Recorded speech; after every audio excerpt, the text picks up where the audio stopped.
Thank you all for coming to our session of regression in LabVIEW. This this is a sneak peek at our CLA, or not our CLA, our Alliance Day and NIW presentation. So you're getting sort of an advanced view and give us a chance to share some of our ideas with you. My name is Alan C. Smith. I'm a certified LabVIEW architect since 2004. I've been writing LabVIEW code for 22 years now. I've been with NI for 4 years as a senior systems engineer in the AT group. And my partner in crime on this endeavor is? I am Brandyn Adderley, also a CLA. I am the AT Supervisor of Engineering, work with Alan. I haven't been programming LabVIEW as long as Alan has. Worked in a previous life at a partner, and I came to the mothership with Kool-Aid and Speeder about a year and a half ago. So we're going to dive in. And so actually this is sort of a bit of a backstory. Back in, I think, 2009, JKI did a presentation on like a one-click build. I thought that was pretty interesting. And then again in 2011, they began talking about using Jenkins to perform continuous integration. And from that presentation, they developed a set of tools that was like a batch file and how to use Jenkins in LabVIEW. And I've been kind of churning on this for a little while on how to try to get this into the mass. And I'll point out that this has also been. Want to project a bit more? Yeah. Okay. So I'll throw in also that it's been something of there are several engineering who have been doing their continuous integration builds for some of our reference architectures, and it's been something of a hot topic around the CLA summits in the last couple of years. So at least the goal that we had was the only goal, which is to lower a bar for LabVIEW developers to use continuous integration to leverage all of its benefits. And so what that means is having better build tools, having a better setup experience in Jenkins. So when you tell someone to set up a Jenkins server, it shouldn't take a whole list of instructions to do it. Leveraging Jenkins as much as possible, and then finally, better way to interact with Jenkins. How many of you have heard of Jenkins? How many of you use Jenkins in your build process? We have our target audience. Awesome. Awesome. Cool. So hopefully, the goal is to get you guys to. We're not trying to sell you on using Jenkins. We're just trying to lower the bar to say, this is kind of easy. I might as well go ahead and use it. That is the goal of the project. I want to take the fiddly out of this as much as possible because the solutions we've seen have all had some, sort of hand tooling and massaging to get it to work. We want to minimize that for you. I'll hand it over to Alan to talk about a little bit of the front end. Okay, so again, going back to a first kind of presentation, we're supposed to what all the parts and pieces are that we need. But one of the things that became obvious to us is that a lot of the fiddling has to do not so much with Jenkins itself, which is not too bad for setting up, but in making Jenkins work with your IDE. We're LabVIEW programmers. We don't want to write batch files. So what we decided to do is to get the job available to it, and that seemed like a perfect way to connect to a LabVIEW web service. Web services in LabVIEW are now crazy easy. And so that was the basis of the concept of one of the key tools, components that we would provide. A web service that would do your various build functions. In our particular case, we have decided to back this web service with a set of actors, your framework, and because we were able to build a very clean system, coding of this is actually really sweet. It's a good example of a small actor system that relies on short-lived actors and sort of the messaging that comes with the framework. Here's UML of what we finally built. So our web service launches what we call a mediator response for receiving requests from Jenkins to do whatever job type you need. That mediator will fire the job off in a jobber. We made it in an effort to keep the fiddly down, we wanted to give you an executable. And if you, I'm not going to go into too many details around the decision I had to time. At this point, we want to give you this executable component that you can just install and run. But you can't do a build, you can't do a LabVIEW build from an executable. We don't allow you to do that. So what we actually need to do is we need to reach out to a dev version of LabVIEW. And so we launch LabVIEW in the dev environment. We actually do our build in that environment. So there's some under-the-hood remote launching that's going on a little bit as well. And keep in mind, a lot of this is for you guys' edification. You don't care about this. Yeah, if you're there's using some very minimal touch points to extend or even to use. You don't care about anything. And I'll get into those shortly. So this to show you how this actually operates under the hood again. In the beginning was the job, and the job was good. And the job is whatever job that you need to do in the LabVIEW space. At the moment, I have implemented two. I have implemented a dummy job, which is simply to test out that I can launch and run jobs. And I have implemented a LabVIEW build, which will run, LabVIEW build specifications. It's on this slide. Oh, yes. So all jobs have a do this. And the do this is the job. Go do the job. And you can see here that I've got a do this for my dummy job, and I have a do this for my LabVIEW build. The base do this just tells you that, hey, I don't have anything to do here. And they get more interesting as you add jobs. For the LabVIEW build, and first as we feel our way through what it is we need to do to deliver a quality tool, all we're doing is we're calling the LabVIEW build VI. And then if that is successful, we are generating some information. We move some files around because Jenkins wants things to end up in a workspace. And then we store some information about the success or failure of our build. That's all that's happening right now in a LabVIEW build. This runs because, so there's some data that you can put into this. The name of the build set, your project path, are you our version is incrementing? We haven't implemented all of that yet. The job actually happens, we do the thing, and you get some results back. Status and text. The text is whatever it needs to be, whatever your final result report is. The sequence of how this runs, the web service portion, when the web service is there and it's running, it's present all the time and available to many.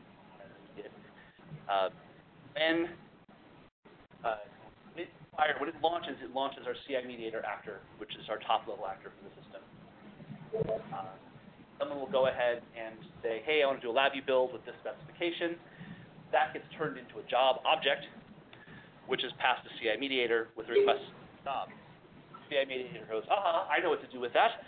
I shall launch a Jabber proxy, and I will tell the Jabber proxy, hey, do this job. And that actually gets passed along. So Jabber proxy gets handed that build before we even launch it. So there's actually very little interaction with the Jabber proxy. The Jabber proxy reaches outside of the executable to our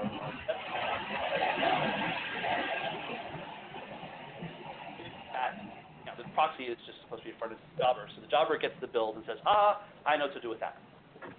And that's how we pass a build all the way out to our Jabber and dev environment from our web server.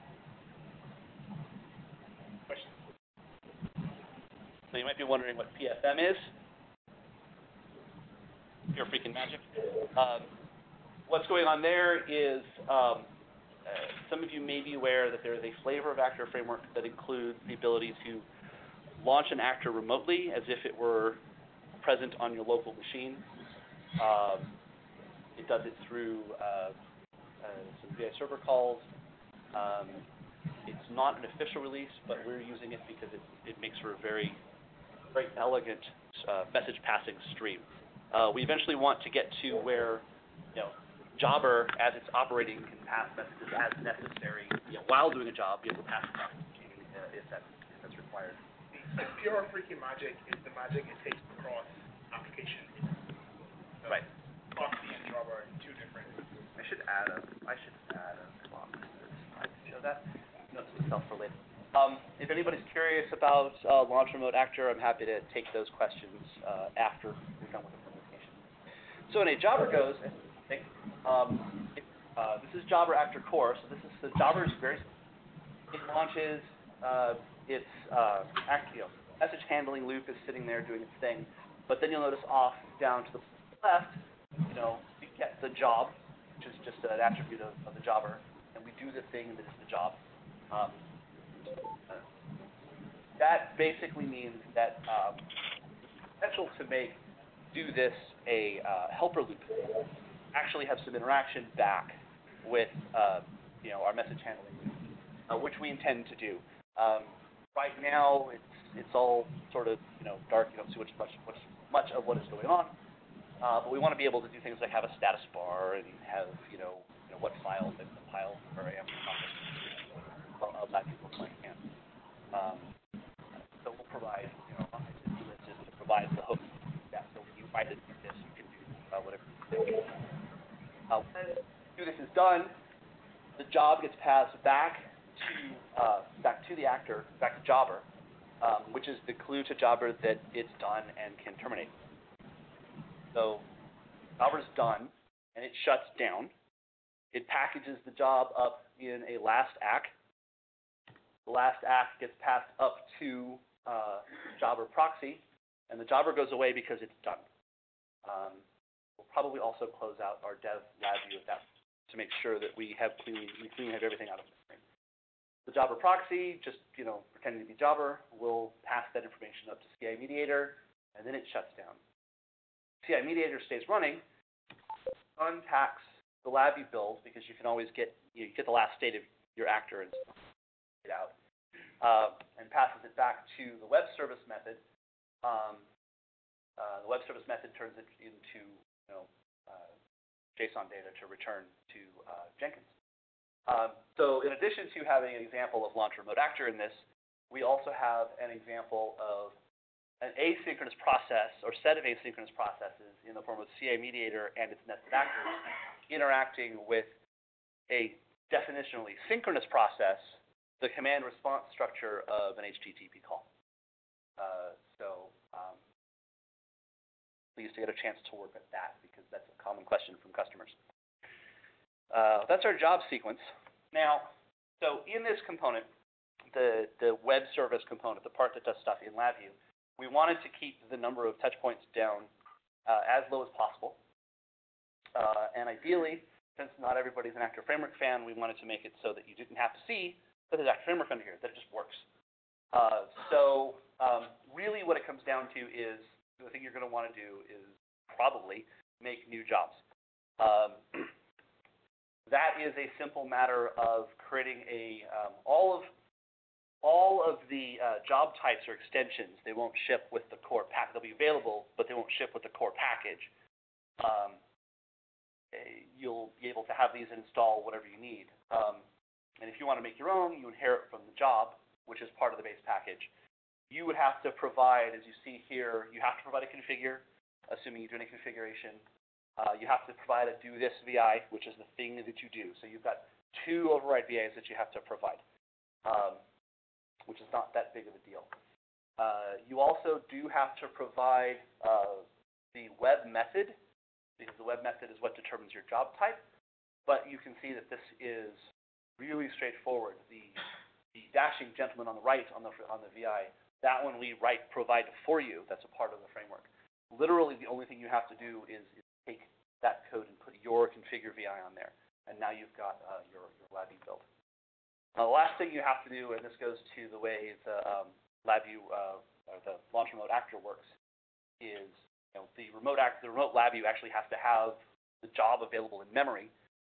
So to accomplish that, we have a VI that you have to modify with your available job. So you have available jobs VI, and then those are the jobs that are available to run. Then you have to do a build on the VI service itself, and you're good to go. So hopefully that'll be very minimal. We also hope to provide a number of standard types. So for most users, maybe 80% users, you won't need to touch this at all. Is the plan. We'll see how it goes. And that's the web service side. I'm going to pass it back to Brandon to talk a bit more about the Jenkins interactions. So as the service runs, this is the UI that pops up. Very, very simple UI. Right now it's showing executors, and I'll talk more about what that means in Jenkins. But it shows the status of the executor, whether it's idle, meaning that no jobs are running, or it switches to running if there are jobs. Then there's like an uptime that shows how much time the service has been running. And then there's an exit button as well. All right. So since the service is a web service, you have to pass information to it via HTTP, right? So at the bottom, I show what the URL in order to build this project, the build spec, and the workspace path. That's the URL you have to give to Jenkins, say, when Jenkins runs, to send back to the web service. Yeah, and I never want to write that ever. Yeah, Ever. and this kind of sucks, right? So the second part of why I wanted to be easy was this tool that I'm calling Alfred, which is a spin on Jenkins. And the whole goal of Alfred is it's going to be a set of build scripts in Jenkins and a LabVIEW API that will script your Jenkins jobs for you. And so the goal I have for this is you can stay in the LabVIEW environment and it will create all of your Jenkins jobs for a specific project, and you don't ever have to touch Jenkins. It just works. That's the goal of Alfred. So what does it do? It scripts the Jenkins jobs. So this ugly URL that you see here, it puts it in Jenkins for you, so you don't have to mess with it. It creates a folder. It creates a chain of jobs. And so the reason why I like Jenkins is because, one, it's open source, and two, it provides a lot of the functionality for you already. So things like notification if a build fail, this idea of you chain separate events. So you will have right here, and this is just an example, your first step would be like a source code control checkout. So like say if someone committed code, you want to trigger a set of events that happened. Or if you want to say schedule a nightly build, then you trigger a set of events. If you use VIPC or VI Package Manager, the first step you'll do is to download the current VI package configuration. Then you will run any unit tests, and then if that passes, then you will do a build, right? So there's a chain of commands. And what Alfred does is builds all of this for you with all the triggering and stuff in place. That is I'll point out that some of these, like run unit tests and run build, would be jobs run by jobbers out of CI Mediator. Some of them would simply be Jenkins. I think the source code control checkout is just a Jenkins step, right? Yeah. Yeah. Yeah. All right. So it's live demo time.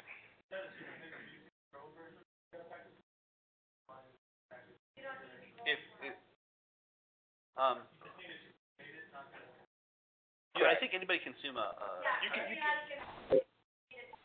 But I think you need the pro version to run the API. So if you do have, then you do need the pro version to run the API.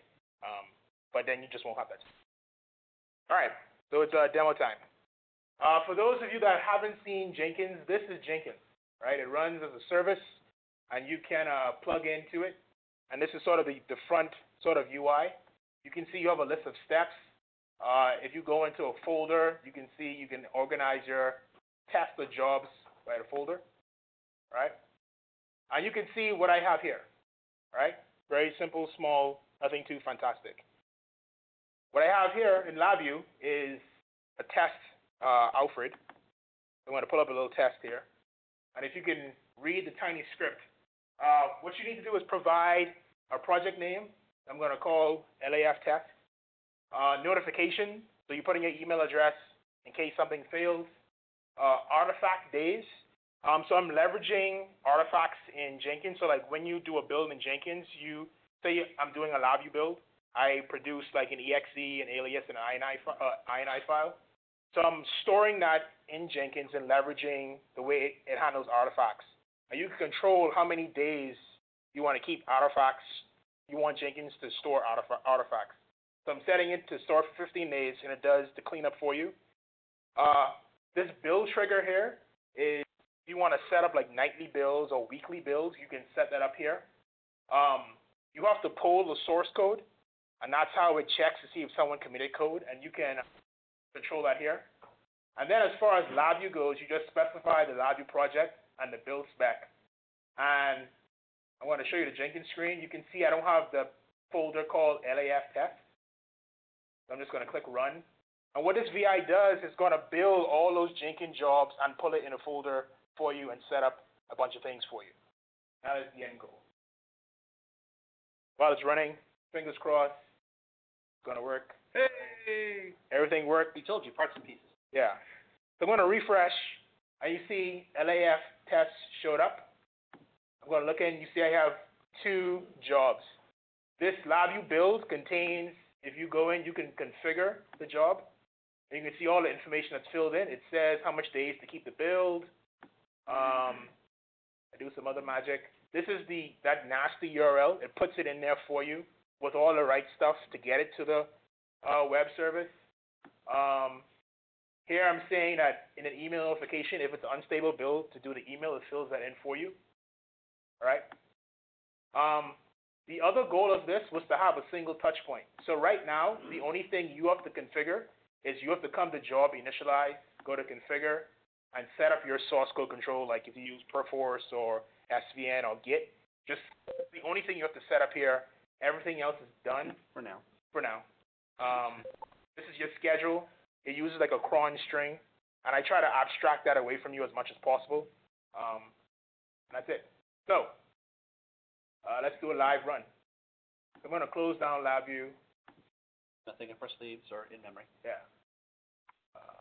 Close down everything. I'm going to run our service. All right. Whoever created these flying balls, like, I love it. I use it in all my application. It looks freaking awesome. Anyway. And you can actually see here that we have, so off to the left is this LabVIEW CI service, the CI mediator front end, front panel, and the small, not running VI off to the right is there just for illustrative purposes. It won't be visible in the final product. Probably shouldn't use the word product. In the final reference architecture, that's actually the development version of LabVIEW, open in memory and available to us. Yeah. So what I'm going to do now is just going to do a manual build. So what I'm saying, in this project I specified, run this build spec. So I'm going to click build now, and you can see this turned to running. Stuff popped up. In Jenkins, I can see it That's actually the jobber running. So this is in the context of LabVIEW. Done. It goes away. Yeah, it's not done. So now I see a green ball, and now it's passed. You can see my build artifacts, my exe that was built. It's stored here. If I go to the console output, here I can see that, oh, the job passed and 3 things were created. And that's the build. And I have this weather plugin, so if the build is good, you can see sunny weather. If it starts to get bad, it starts to get cloudy. If it fails, but starts to get really bad. So that was the build, full end-to-end test of creation. Now if I close this, I want to show you the API of Alfred.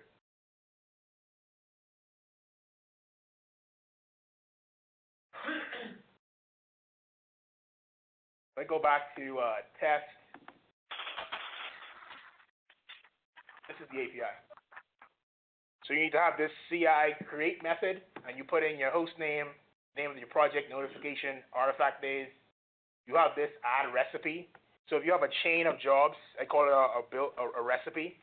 So you configure each thing. So this is the first one, which is initialize, and then build. You can have multiple builds, or if you want to have a test.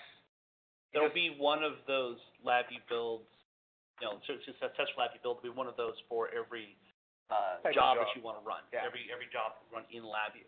Correct. And you just add it to this build array and then run this build method. It goes and scripts everything for you. What happens actually under the hood, it calls these build scripts in Jenkins to build Jenkins jobs. That's going to be what's configured. Oh, before I switch back, any questions?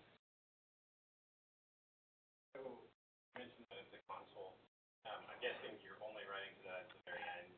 Do you get any updates on the console as what LabVIEW is doing, or Right now, no. will that be at the end? Or?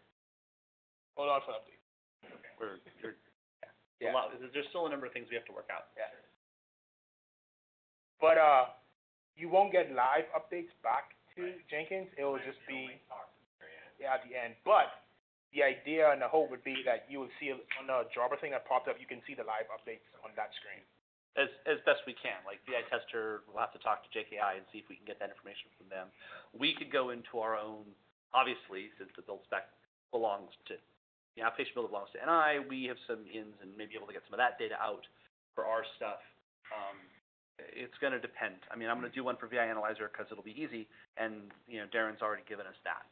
So, yes, that's why Jobber's going to have a front panel. That's why Jobber's going to display what status is, because we can't get that real time in Jenkins or don't see how to do it just yet. Yeah. So back to the presentation. All right, this is where I take over. So you're like, okay, where can I get it? Because it's awesome. You want this. I mean, you want it. It's going to make your life easier. You're begging me for it, and you can't get it yet. Sorry, no, denied. It's under construction, just like the Jobber says. We're still sorting a number of things out. We're not quite ready to, so there's not going to be a after Architects Forum post the code. We're not quite ready to do that yet. We wanted to give you a sneak preview. So when are you going to get it? So plug for NI Week. Come to NI Week. We are going to be presenting an updated version, hopefully quite a bit updated version of this presentation and more polished version at Alliance Day, and then again sometime during NI Week. I don't have session information yet because we're still putting the schedule together. And Ryan Sparks is doing a presentation at NI Week as well on continuous integration and how his team is using Jenkins, and go over a little bit more. We did a lot of hand waving at the front, but he's going to go more in depth as to the benefits of continuous integration and stuff like that. Yeah, go see Ryan's. We're setting the schedule, so Ryan's presentation will be first because I'm the event coordinator for SC and I get to do that. So he has information that you're going to want, and then you can come, and when you don't want to do the fiddly thing that he's done, hopefully you'll find our tools more palatable. But the backstory and knowing what all is going on in Jenkins is very useful. So we do have a roadmap, and this is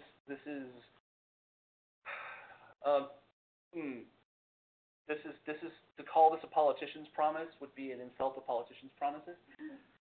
This is what we're hoping to deliver and our timeline. This is, of course, subject to our day jobs, which have a tendency to rear their ugly heads and insist that we do something else. Our plan of record, as my boss says, the plan is the plan until the plan changes. Our plan is for NI Week 2015, we will deliver CI web service you saw today, so we've already got a good down payment on that commitment. You will have the LabVIEW build extension, so you'll be able to do any of our builds. I'm probably going to try to shoot for a VI Analyzer extension because it should be really easy to write, and I think it'll help me figure a few things out. There will hopefully be a version of Alfred in the tools menu, which is going to be kind of a hack. It's not the best way to store that data that we want, but we think we can give you the functionality in a way that will function until we can get something better. Supporting documentation, what you have to install and where, because our installer experience is going to be VI packages and probably not the best initially. Our real objective is, so look at that as sort of a beta of some of the parts. Our real objective is CLA Summit 2016, where the plan is to give you Alfred as a project provider, because that's the other thing I do in my spare time when I don't have enough work to do, is I build project providers. So hopefully there'll be a new build spec type or something comparable that you can add to your project that you can just go in and say, gee, I would like to have a LabVIEW build, and I would like to have a VI tester test, and I would like to run VI Analyzer, but please don't, fail my build just because VI Analyzer whines, because that's annoying. And we'll put all of those things in and some of these other configurations and what the actual builds that we're going to do are. And then all of the fiddly things where I'm talking about where you're going to have to go and you're going to have to add this web method. Well, I can script that for you, right? This is hopefully a lot of the last of the fiddly bits will just be buried in some VI scripting somewhere, and you won't have to deal with most of that. We're hoping that our VI tester extension will be ready, and that we'll actually be able to give you JUnit results because Ryan's helping us with that. And the sort of the final objective that we're looking for is really an improved installer experience. We want to make this as easy as possible for the LabVIEW developer who does not have the time or the bandwidth. You know, when we were talking to people about doing this, you know, so JKI would go out and they would set up continuous integration for you, and it would take 2 weeks. And, you know, we've asked around the floor in SE, and it took a while for them to set their stuff up. And you could take and copy exactly what they've done and get going quickly, but there's stuff to change for your app. We're hoping we can cover, you know, the 70–80% use case. Some developer who doesn't have the time to devote to learn these tools can come in, install something, and get started, and have a baseline continuous integration, pull the trigger, walk away, build experience, and start to reap those benefits and really start to push the bar on what our developer customers can have for software engineering. So, once again, come to NI Week, or just, you know, there'll be posts on the forums after NI Week with, you know, the stuff that we have and what our status is. And Fab has a question in the back. Yeah, so you have the tester and responsible unit test framework. Oh, sure. I have, it's our fault. On the same bullet list. Yes, I didn't put it on. We put that slide together at 3 o'clock today. Yeah. NI Week 2016. Well, unit test framework probably comes faster than that. Yeah. So yeah, we need to support both. There is an API for the tester. There's an API for Mhm. Yeah, and it would be. I mean, you know, this is sort of the minimal roadmap. So, and Bob, we are providing a framework so you can write. You know us so well. Yeah. So we use all of about a half an hour of our time. Clearly, we need to come up with some more material for NI Week. Yeah, you mentioned adding a JUnit also to the RBI test. Sure, I read on their website. Yeah, they are releasing like build tools, so we're just waiting on them to release it. Oh, I see. Yeah. Which, see, back in my former days as an integrator, the key thing was under promise, over deliver, and so that's what we're trying to do here. I wrote Alfred last week. I'm not sure that's what that looks like, but Yeah. okay. I mean, I'm saying because I love LabVIEW. I wrote Alfred like last week on vacation.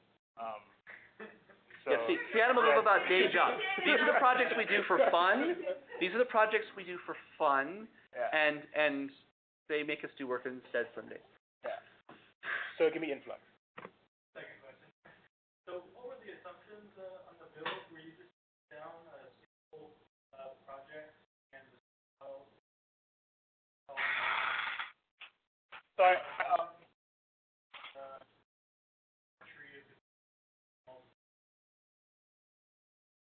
so in that example, I did not pull anything down from Perforce at all. But as far as dependencies, it depends on how you want to handle it, right? And so one way is through the apply VIPC. So if you have a bunch of dependencies in your configuration file, you can download that, make sure you have that. But, I mean, your build process, when you build, it'll tell you you're missing this dependency. So that in and of itself has been a very valuable, I mean, that happened to me today when I tried to build the service and say, oh, you don't have this VI. And that is the goal. So there's different ways to sort of mitigate that, one of which is apply VIPC. And that's why we're setting it up not as a, you know, some of the things that we've seen have been like, oh, hey, trigger my build script, which is going to do all the things that it needs to do for my project. We're actually having several Jenkins jobs, so you could cascade several builds with several different build specs. And that's something that, thank you for asking that question, because that was in the back, I don't think it was in the back of our minds, but never actually like a conscious, how's the front end going to look like for that. So, you know, obviously we're going to have to allow for multiples of the same type of job. Probably ought to have support for building PPLs as well. Will probably something that we need to look at. And I don't think that we're going to be able to declare some kind of a victory at NI Week, and we're going to be able to declare some kind of a victory at the CLA Summit. I don't think we'll be done. I think we're going to learn a lot between now and then. We're going to help, hopefully, a bunch of people between now and then, and we're going to find more pain points. Yeah. So the goal for me was to find a very good common use case, because by all means, you can go into Jenkins and configure whatever job you want, right? This is just to hopefully create a bunch of starting points so you don't ever have to start from scratch. And if you find that or if we find that as a common thing being asked, then you can either pull that into the build script when you create a new job, or we have some mechanism to sort of handle that to make a better experience. How do you guys handle different versions of LabVIEW?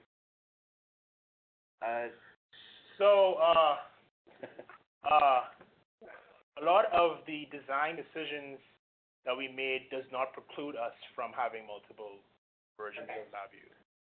So HTTP request, if a build takes like 30 minutes, normally I would expect the HTTP request to time out by then. Is that not the case? No. Is there a way to do things in a single-threaded fashion, like Jenkins could have multiple workers? So things like the VIPM API are, well, they break if you try to do it at the same time from multiple workers. So we do that in your just a goal, like one of the actors to basically serve as a text of some kind. So you're saying, if I understand your question correctly, if you want to have, say, run two VIPM stuff at the same time, to do that? Yeah, you're just a shared resource. So you have a concept in there. We don't have a concept for that at this time. We'll have to watch for that. The multiple versions of LabVIEW, the naive way would simply be to have mediator's very light. Well, run multiple web services. We kind of have that, right? Right now, so this is concept of executors. So right now, Jenkins limits how many things can run simultaneously. Yeah. So right now, because I am using VIPM, I have to set one on my server, even though I might be also building other things that could be running in parallel. And so that's something that I've never figured out a way around. But if you're running off this task in the background, you can do something in that. Yeah. So the CI mediator is also then the single resource that controls the jobs, right? So there's no reason, technically speaking, why you can't have that functionality in the CI mediator, because it controls how Jenkins interacts with LabVIEW, essentially, right? Well, and I would think we could pipeline some of these things, right? You could be doing some VIPM work while you're doing a build, but you couldn't do two builds at once because we're not allowed to do that. And I've already asked the question of R&D about, is there some way that App Builder can do that, and the screaming finally died down. The answer to that is no. There's no way to do that. In a single. Now the other thing that we do is that not shown under the hood is that we're reaching out to a dev version of LabVIEW, which does not have to be. You could have a couple or three different ones. Computers are relatively cheap these days. So one solution might be a server farm where I have multiple versions of LabVIEW where I have. I thought this was to make things easy. Yes. It is. Yes. You don't have to do that, right? You're not required to do that. My last question is, a lot of things that like I said, I use the VIPM API a lot. It sometimes just breaks and never recovers ever again. So I had to add in a Jenkins install to cancel it, and I forced the thing. And because of using the JK build script batch file thing, it all collapses in on itself and dies in an appropriately safe way. So it's actually good. But in your case, you've got this thing running off to the side that you're not really able to kill from Jenkins because you launched it separately. So do you have a mechanism in place for saying, hey, this thing's clearly timed out, let's stop this process? From the Jenkins standpoint or from the service standpoint? From the user standpoint. Which is Jenkins then, right? From my standpoint, as the person using the framework plus Jenkins plus everything else is put together here. Okay. So your question is, you want a clean way of killing off a process that's a build process that's Yeah. So the benefits of having the entire chain in LabVIEW is the ability to abort a specific process, right?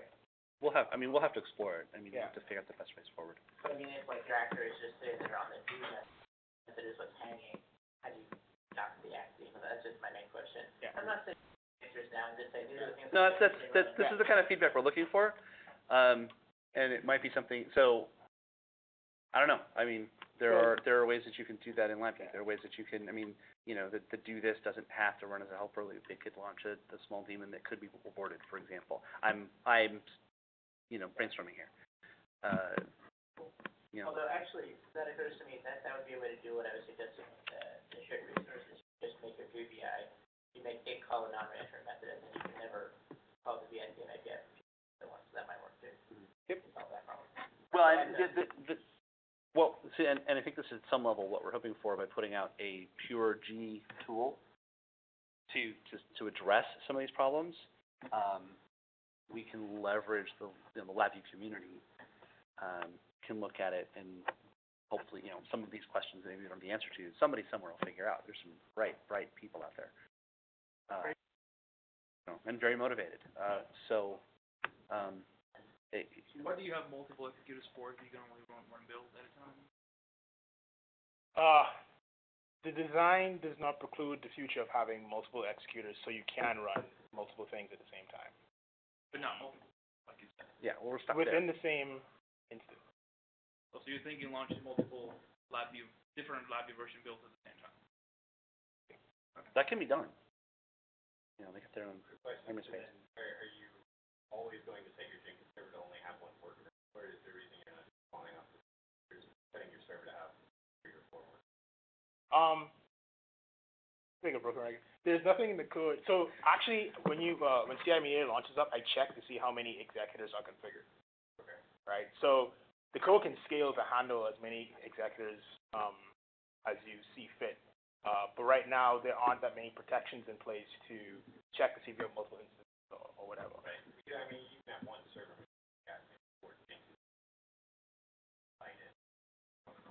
Yeah. And some of this is learning process for us. Yeah.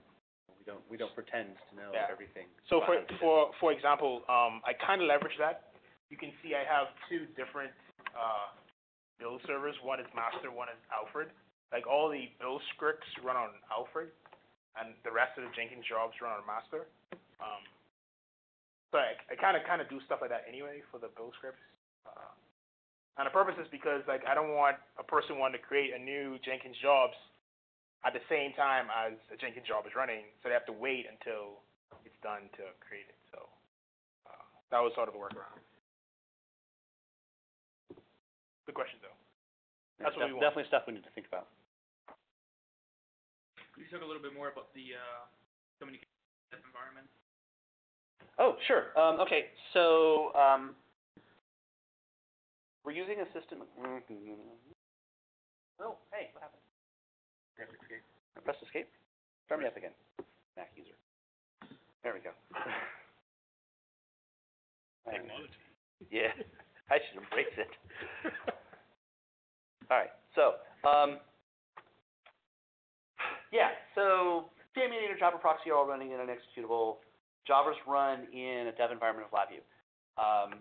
Sadly, there is no really clever way to launch an instance of LabVIEw.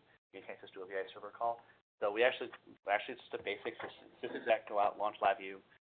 There is a VI that we tell it to load to make sure that the right things are in memory. What is happening under the hood, and I don't have a so in the PFM bubble, I'm using a modified version of Actor Framework that comes with 2 additional actor classes. One is called, there's a base class called proxy, and then there's an upper proxy and a lower proxy. And these are, and in proxy is stuff, something that pretends to be something else. And they essentially wrapper. The other thing that happens, and I didn't write this.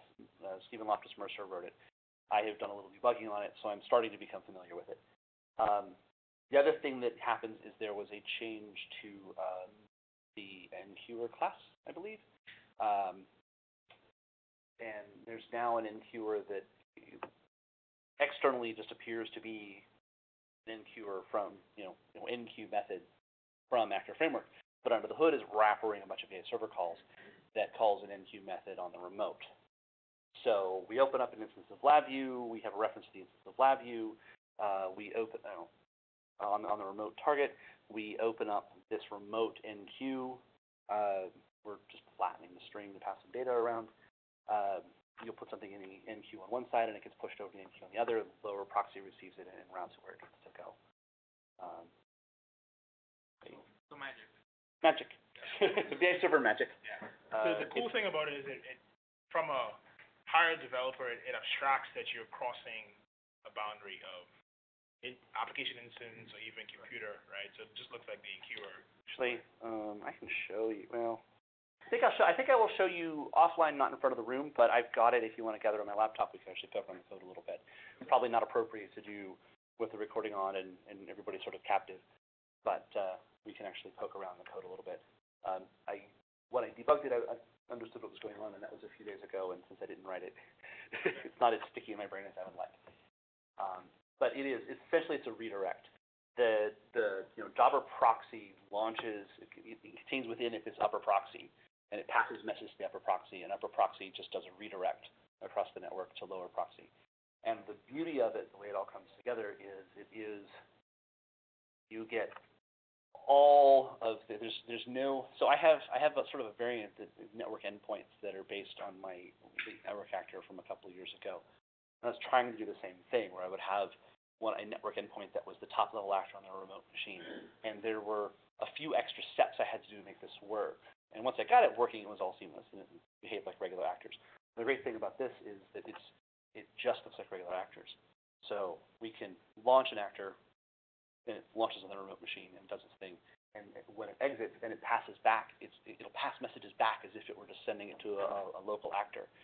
When it passes back its last act, that comes up the chain. So the end code for this is actually really simple and quite elegant. But I'll show you. We can take some time and go through it.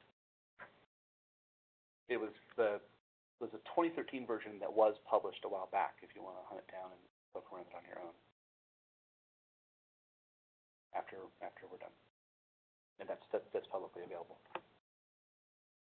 Plan is we developed this in 2014. I don't know if we're gonna backdate it. Is that objectionable? Does anyone have any objections, or may say that's a horrible idea? So we could roll. I was thinking about this, and you and I haven't talked about this yet. This is what I was saying about rough presentation. We haven't worked out all the questions. It would not be particularly difficult, because we have the major pieces that we need. We have launch remote actors available in 2013, and web services. This style of web service is available in 2013. We could roll this back to 2013. Backward to 2013. We have the 2014 version. Obviously, if we're releasing it now, we will have a 2015 version.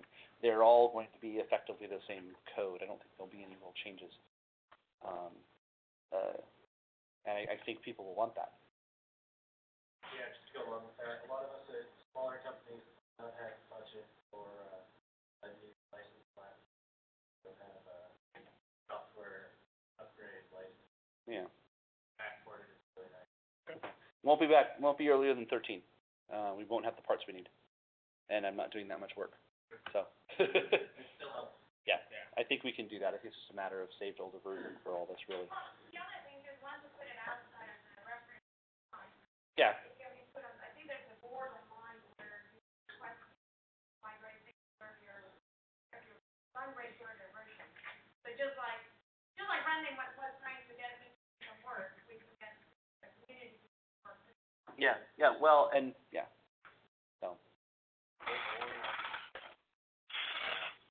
Has there been any thought to automatically run across version?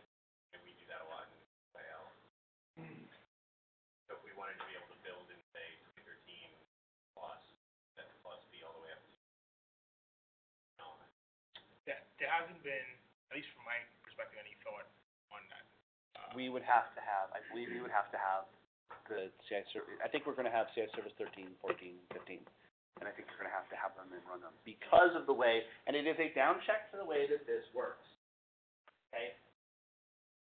You'd have to have individual. This side has to know the actor that's going to run over here. It doesn't say launch this actor. So both my dev environment and my executable environment have to have the same code. They have to sync. You know that problem. They have to be the same version of LabVIEW.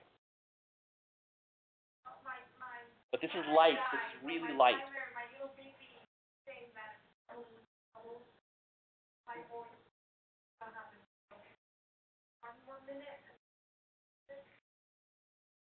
All right. So I'll be around for a little bit. You have to go? Your wife's waiting for you. It's his wife's He birthday. needs to not be here anymore. Yeah, you should. But I'm here to answer questions. The guy who knows about Jenkins on my team is leaving though, so I'll only be able to answer questions about the LabVIEW code. I'm still figuring the Jenkins stuff out myself. All right, thank you guys. And I think that concludes the Fab. Do you have any wrap-up announcements for tonight? So we already said thank you to Six Clear Yes. for sponsoring both Alfred and joining remotely. Yes, thanks again to SysClear for all the lovely things they do for us, because it's a lot. Thank you, Anai, for letting us use the room and the, Hey, I have access to let us know. Yeah, now, on the organizing thing, I really, really, really need help with finding pretenders. I don't like when people start hiding from me when I approach them, because I know that I'm gonna be asking them to present. So you guys have either, topics that you wanna see. There were lots of really good presentations at CLA Summit. If you wanna see any of those, just let me know. And also join the conversation online. So for those of you that is your first meeting, go to ni.com/group and look for LAF, LAF, and join our community. See, that's it. And Another those of you who don't work for NI, How do I end the recording? I'll end it. go forth and find your LabVIEW friends and tell them they want to come here.